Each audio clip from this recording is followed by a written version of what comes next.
Përshëndetje dhe mirë se erdhët të gjithë ju të shenjës së shigjetarit. Uroj të jeni mirë, do bëjmë leximin e radhës. Kam ofruar mikrofonin se kam marrë shumë në fakt disa ankesa. E kam mu te goja, uroj të dëgjojmë kësaj radhe. Gjithë qëllimi im është të dëgjojmë patjetër, mos më vete mundi kot. Të dashur, kemi 9 të shkopire ndryshe apo 9 të lajthive në këtë lexim dhe fillojmë me letrën e parë. Jeni përpjekur shumë, keni qëndruar të fortë, ke mbajtur qëndrimin tënd të personalizoj pakës, ke bërë më të mirën për të mos u thyer, por tani ndihesh i vetmuar apo e vetmuar në një lartësi ku duket sikur ke fituar shumë, por nuk ke me këtë ndash. Kjo letër është pakës e rëndë. Kjo letër ta them të bën të pyesësh, a ja vlen ti rruga nëse ndihesh bosh në fund.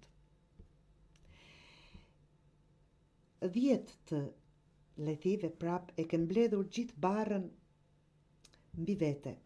Nuk e dashur të lëndosh askënd, ke dashur të mbash kontrollin, të mbrosh, të japësh, por tani kjo barrë ka filluar, e dini, sikur po e ndjej atë barrën e juaj të dashur qytetar tani dhe mezi po flas, më besoni.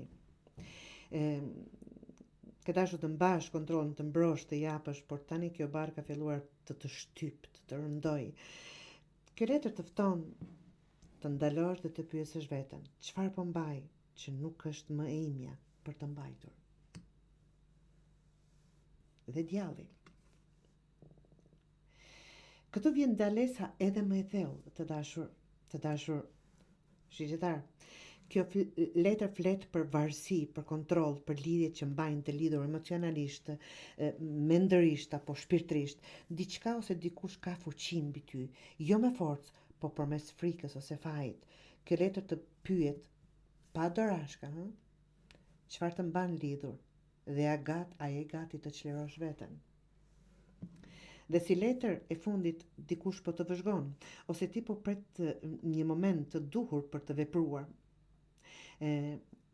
Kjo është letra e strategjisë, së dyshimit, intuitës që flet në heshtje.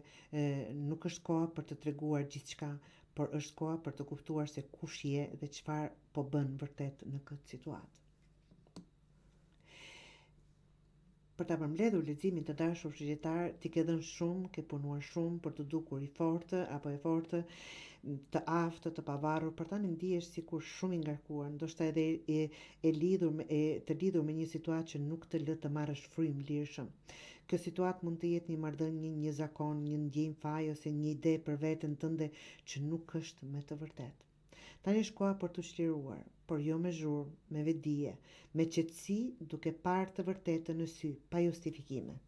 Ti nuk ke pse ta mbash më këtë peshë, nuk je më aty. Nuk duhet të jesh aty për të kënaqur të tjerët.